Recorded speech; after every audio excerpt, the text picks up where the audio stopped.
Hello friends, welcome back. और जैसा कि आपको पता है कि अपने इस सीरीज में अभी फिलहाल हम जो डिस्कस कर रहे हैं मशीन लर्निंग में, वो है डेटा प्रिपरेशन। डेटा में कौन से कॉलम्स लेने हैं, कौन से एट्रीब्यूट्स लेने हैं, कौन से हमें हटा देने हैं, because now we are talking about the multi variable attributes. ठीक है। हम इस तरह के इक्वेशन की बात कर रहे हैं जहां पर एक से ज्यादा डिपेंडेंट वेरिएबल होते इंडिपेंडेंट वेरिएबल होते हैं, right. So let me show you. कुछ इस तरीके का इक्वेशन होता है, y is equal to x0 x0 plus a1 x1। ये एट्रीब्यूट्स हैं x1 x2 and this a1 a2 a0, these are all the slopes. जो स्लोप होते हैं उनकी बात हो रही है। तो इतने ढेर सारे वेरिएबल्स के साथ जब हम काम करते हैं तो कुछ वेरिएबल्स ऐसे होते हैं जिनका यूज हमें नहीं करना, they are not useful for us. ठीक है। जैसे अगर मान लीजिए कि हमारे पास किसी ने हमें कुछ डेटा दिया हुआ है। उस डेटा में फॉर एग्जांपल किसी व्यक्ति की एज भी दी गई है और उसका डेट ऑफ बर्थ भी दिया गया है। दोनों चीजें दे दी गई हैं, दोनों कॉलम दे दिए गए हैं। आपको लग रहा है कि डीओबी एंड एज ये दोनों ही जरूरी है हमारे लिए। ये वाला जो वेरिएबल है, ये मान लीजिए एक्स हुआ, x1 हुआ, ये मान लीजिए x2 हुआ। आपको लग रहा है कि एज और डीओबी दोनों में से दोनों ही जरूरी हैं, या फिर केवल एक मिल जाए तो भी काम बन जाएगा? हमारा पर्पस डेटा क्लीनअप करते समय यही होता है कि डेटा के साइज को as much as possible concise और ऑप्टिमाइज रखा जाए। कम से कम साइज हो डेटा का, सो दैट जब मशीन को पास करें तो हमारे मशीन को ट्रेन करना आसान हो, मॉडल को ट्रेन करना आसान हो। इसलिए अगर एज और डेट ऑफ बर्थ, अगर ये दोनों एट्रीब्यूट्स हमें दिए हुए हैं, तो हमें एज की जरूरत नहीं है, सिर्फ डेट ऑफ बर्थ ले सकते हैं। तो एक ये अपने आप एलिमिनेट हो गया। तो कई जगहों पे जो हमारा कॉलम एलिमिनेशन है, वो सारा का सारा हम किस बेसिस पे कर सकते हैं? केवल अपने एक्सपीरियंस के बेसिस पे ही कर सकते हैं। ठीक है। और दूसरी चीज ये भी है कि अगर मान लीजिए हमारे पास किसी दो वेरिएबल में, जैसे x1 और x2 दो वेरिएबल हैं, अगर इनके बीच में किसी भी तरह का रिलेशन एग्जिस्ट करता है, जैसे x1 is equal to 2x2, ऐसा रिलेशन अगर एग्जिस्ट करता है, तो आपको लगता है कि x1 और x2 दोनों की जरूरत है?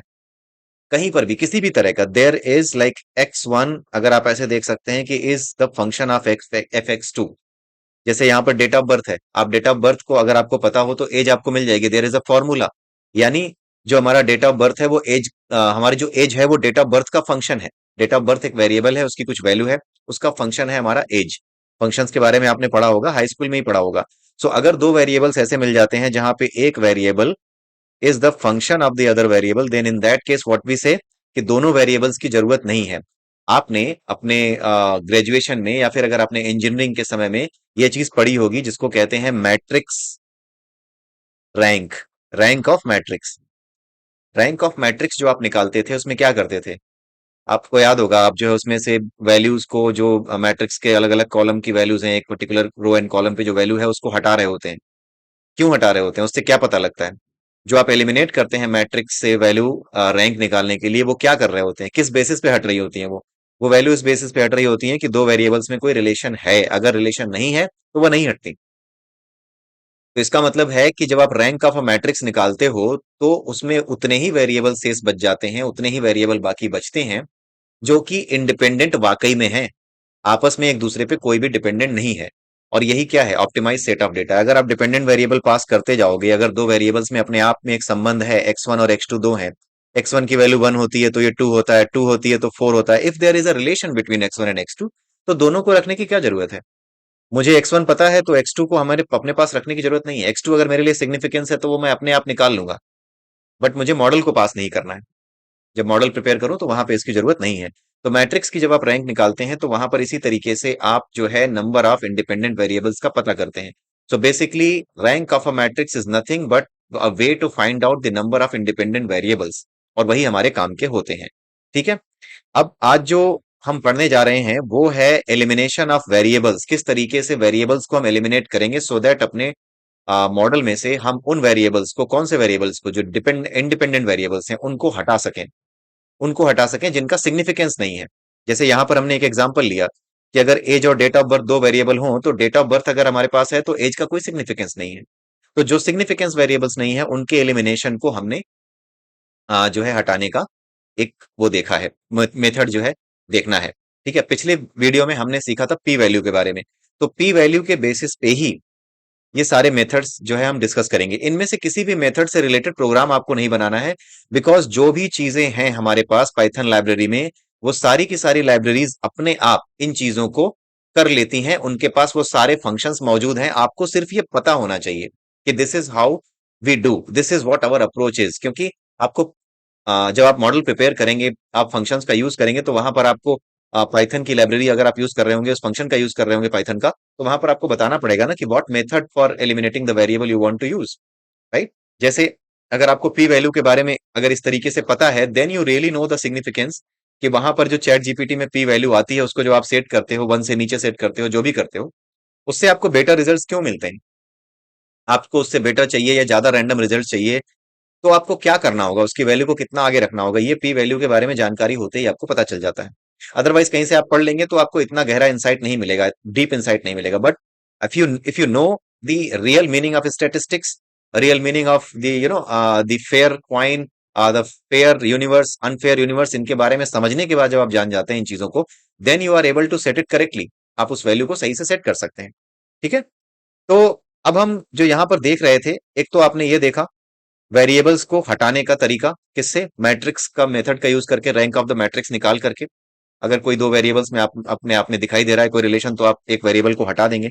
लेकिन इसके अलावा भी बहुत से सिनेरियोज हो सकते हैं जहां पे वेरिएबल को आपको हटाना पड़ सकता है। जैसे पिछले वीडियो में हमने पढ़ा पी वैल्यू के बारे में, एक खास लेवल को हम सिग्निफिकेंस लेवल तय कर देते हैं। जैसे अगर मेरा 0.5, 0.25, 0.12, 0.06, फिर उसके बाद 0.03, फिर उसके बाद 0.01, ये हो गया। हमने सिग्निफिकेंस लेवल यहाँ पे सेट कर दिया। ठीक है? यहां पर सेट हो गए। यहां पर पी वैल्यू सेट कर दी कि अगर इससे नीचे गिरा, मेरी पी वैल्यू इससे नीचे गिरी, तो इसका मतलब है कि ये जो एक्सपेरिमेंट हम इस वेरिएबल के साथ कर रहे हैं, ये वेरिएबल हमें सही वैल्यू नहीं दे रहा है। It's not a fair variable to decide anything concrete. इसलिए हम इस वेरिएबल को क्या करेंगे? गायब कर देंगे। जिस वेरिएबल के साथ ऐसा हो रहा है कि वैल्यूज हमारी कॉन्क्रीट हमें नहीं दिखाई दे रही हैं, प्रोबेबिलिटी या फिर जो पी वैल्यू है, यानी प्रोबेबिलिटी जो है उसके एक फेयर वैल्यू फाइंड आउट करने की, which make sense, which using which we can feel कि हाँ, ये जो है वैल्यू एक फेयर यूनिवर्स में ली गई है, या फिर ये एक रियल वेरिएबल है जिसका रियल में यूज हो सकता है चीजों को पता करने में, तब हम उसको लेंगे। नहीं तो अगर ऐसा नहीं है तो we will eliminate that variable. तो यही जो सिग्निफिकेंस लेवल है कि हम कहां तक आएंगे और पी वैल्यू कहां तक आएगी। जैसे सिग्निफिकेंस लेवल आप कुछ और ले सकते हो, जैसे सिग्निफिकेंस लेवल आप 0.03 ले सकते हो, और पी वैल्यू आप यहां तक ले सकते हो। ठीक है?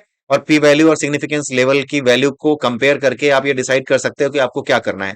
जैसे इस केस में आप देख सकते हैं कि सिग्निफिकेंस लेवल अगर हमने 0.03 कर दिया और पी वैल्यू हमारी 0.06 है, तो हमें यह पता है कि अगर पी वैल्यू किसी भी पॉइंट पे अगर सिग्निफिकेंस लेवल से ऊपर है, उससे बड़ी है, तभी हम मॉडल में इस वेरिएबल को फिट करेंगे, जो कि हमें दिख भी रहा है।